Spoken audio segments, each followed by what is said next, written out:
ചിന്മയ് കൃഷ്ണദാസ് എന്ന സ്വാമി ബംഗ്ലാദേശിൽ അറസ്റ്റിലാവുന്നതും പിന്നീട് വലിയ പ്രക്ഷോഭമുണ്ടാവുകയും ഒക്കെ ചെയ്തതാണ്. എന്താണ് ഇസ്കോൺ എന്നുള്ള അന്വേഷണത്തിലേക്ക് കാര്യങ്ങൾ എത്തിച്ചത്. ശരിക്കും എന്താണ് ISKCON? International society for Krishna consciousness എന്നതാണ് പൂർണ്ണരൂപം. ആഗോളതലത്തിൽ ഹരേ കൃഷ്ണ പ്രസ്ഥാനം എന്നും അറിയപ്പെടുന്നുണ്ട്. ഗൗഡിയ വൈഷ്ണവ പാരമ്പര്യത്തിൽ വേരൂന്നിയ മതസംഘടനയാണ് ഇസ്കോൺ. 1966 ന്യൂയോർക്കിലായിരുന്നു ഇസ്കോണിൻ്റെ തുടക്കം. ഇപ്പോൾ അത് 50-ലേറെ രാജ്യങ്ങളിലേക്ക് പടർന്ന് പന്തലിച്ചിട്ടുണ്ട് എന്നത് വ്യക്തം. ആസ്ഥാനം ശരിക്കും പറഞ്ഞാൽ അത് പശ്ചിമ ബംഗാളിലെ മായാപൂരിയാണ്. 10 ലക്ഷത്തോളം അംഗങ്ങൾ ഇസ്കോണിൻ്റെ ഭാഗമായിട്ടുണ്ട് എന്നാണ് കണക്കാക്കപ്പെടുന്നത്. ഭക്തി വേദാന്ത സ്വാമി പ്രഭുപാദയാണ് ഇത് സ്ഥാപിക്കുന്നത്. അഭയ് ചരൺഡേ എന്ന പേരിൽ കൊൽക്കത്തയിൽ ജനിച്ച സ്വാമി പ്രഭുപാദ ആത്മീയ പ്രചാരകനായിട്ടാണ് അമേരിക്കയിലെത്തിയത് 1965. തൊട്ടടുത്ത വർഷം തന്നെ 1966 ന്യൂയോർക്കിൽ വെച്ച് ഇസ്കോൺ സ്ഥാപിക്കുകയും ചെയ്തു അദ്ദേഹം. സ്വാമി പ്രഭുപാദയ്ക്ക് വലിയ സ്വീകാര്യതയാണ് ജനങ്ങൾക്കിടയിൽ ലഭിച്ചത്. ആ സ്വീകാര്യതയാണ് ഇസ്കോണിനെ അതിവേഗം വളർത്തിയതും. വിഖ്യാത സംഗീത ബാൻഡായ ബീറ്റിൽസിനെ എല്ലാവർക്കും അറിയാം. ബീറ്റിൽസിലെ ഗിറ്റാറിസ്റ്റ് ആയിട്ടുള്ള ജോർജ് ഹാരിസൺ വരെ ഇസ്കോണിൻ്റെ വക്താവായി മാറുന്ന കാഴ്ചയാണ് പിന്നീട് കണ്ടത്. ഇസ്കോൺ പ്രവർത്തകർക്കൊപ്പം ജോർജ് ഹാരിസൺ ഹരേ രാം ഹരേ കൃഷ്ണ പാടുന്നത് വലിയ തോതിൽ അന്ന് ചർച്ചയായ വീഡിയോയാണ്. 16-ാം നൂറ്റാണ്ടിൽ ജീവിച്ചിരുന്ന ശ്രീ ചൈതന്യ മഹാപ്രഭുവിൻ്റെ ഉദ്ബോധനങ്ങളാണ് ഈ സംഘടനയുടെ രൂപീകരണത്തിൻ്റെ ആധാരം. ഭഗവത്ഗീത, ശ്രീമദ് ഭാഗവതം എന്നിവയാണ് അടിസ്ഥാനമാക്കുന്ന പ്രധാന ഗ്രന്ഥങ്ങൾ. കൃത്യമായ ഒരു സംഘടനാ സംവിധാനവും ഇസ്കോണിനുണ്ട്. സ്വാമി പ്രഭുപാദ തന്നെയാണ് എക്കാലത്തും തലപ്പത്ത്. ഒരു ഗവേണിംഗ് ബോഡിയാണ് ഇതിൻ്റെ പ്രധാന ഭരണസമിതി. ഗവേണിംഗ് ബോഡി കമ്മീഷൻ എന്ന് പറയും, GBC. ഈ ഗവേണിംഗ് ബോഡിക്കാണ് പ്രസ്ഥാനത്തിൻ്റെ ചുമതലയും. ഈ കമ്മീഷൻ പ്രസ്ഥാനത്തിൻ്റെ പ്രവർത്തനങ്ങൾക്ക് പൂർണ്ണ തോതിൽ ചുക്കാൻ പിടിക്കുന്നു.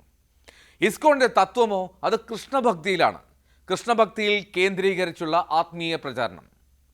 സസ്യാഹാരികളാണ് ഇവർ, പക്ഷേ മണ്ണിനടിയിൽ ഉണ്ടാകുന്നത് ഒന്നും ഉപയോഗിക്കില്ല. ഉദാഹരണത്തിന് ഉള്ളി ഉൾപ്പെടെ അവർ ഒഴിവാക്കുമെന്ന് ചുരുക്കം.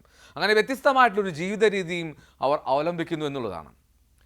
കൃഷ്ണഭക്തി അത് പ്രചരിപ്പിക്കുന്നതിനൊപ്പം തന്നെ സാമൂഹ്യ സേവന രംഗത്തും ഏറെക്കുറെ സജീവമാണ് ഇസ്കോൺ.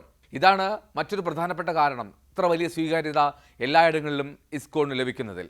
ഇനി ഇസ്കോണിനായിട്ടുള്ള അന്വേഷണത്തിനൊപ്പം തന്നെ മറ്റൊരു ചോദ്യവും ഉയരുന്നുണ്ട്. ആരാണ് സ്വാമി ചിന്മയ് കൃഷ്ണദാസ് എന്നത്? ഇസ്കോണിന് ബംഗ്ലാദേശിൽ നേതൃത്വം നൽകുന്നത് ചിന്മയ് കൃഷ്ണദാസ് ആണ്. ചിറ്റഗോങ്ങിലെ വൈഷ്ണവ ദേവാലയമായ പുണ്ടരിക് ധാമിൻ്റെ തലവനാണ് അദ്ദേഹം. ഇസ്കോണിൻ്റെ മുൻ ഓർഗനൈസിംഗ് സെക്രട്ടറി കൂടിയും. ബംഗ്ലാദേശിലെ സൊമിലിറ്റോ സനാതൻ ജാഗരൺ ജോട്ട് എന്നുള്ള ഒരു സംഘടനയുണ്ട്, അതിൻ്റെ വക്താവാണ്. ഈ സംഘടന എന്നാൽ ഹിന്ദു ന്യൂനപക്ഷങ്ങളുടെ അവകാശങ്ങൾക്കായി പോരാടുന്ന സംഘടനകളെ മുഴുവൻ ഏകോപിപ്പിക്കുന്ന ഒരു പ്രസ്ഥാനമാണ്.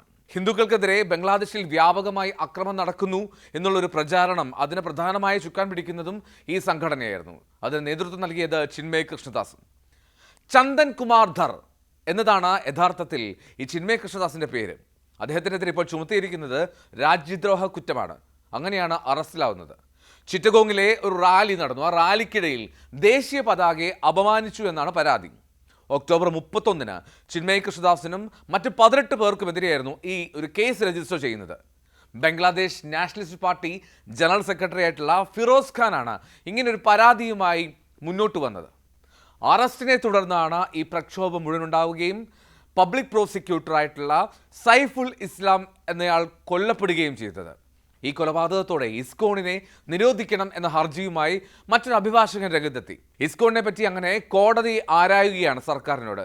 കോടതി അത്തരത്തിൽ ചോദ്യം ഉന്നയിച്ചപ്പോഴാണ് ഇസ്കോൺ ഒരു മതമൗലികവാദ സംഘടനയാണ് എന്ന് ബംഗ്ലാദേശ് സർക്കാർ നിലപാട് അറിയിച്ചത്.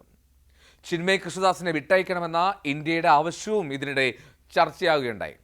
അങ്ങനെ ഇസ്കോണും ചിന്മയ് കൃഷ്ണദാസും വലിയ തോതിൽ ചർച്ചയായ ദിവസങ്ങളാണിത്. ഇസ്കോണിന് ലോകമെമ്പാടും പ്രവർത്തകർ ഉള്ളതിനാൽ ബംഗ്ലാദേശ് സർക്കാർ സ്വീകരിക്കുന്ന നടപടി അതെന്തായിരിക്കും എന്നുള്ള ആകാംക്ഷ എല്ലാവർക്കുമുണ്ട്.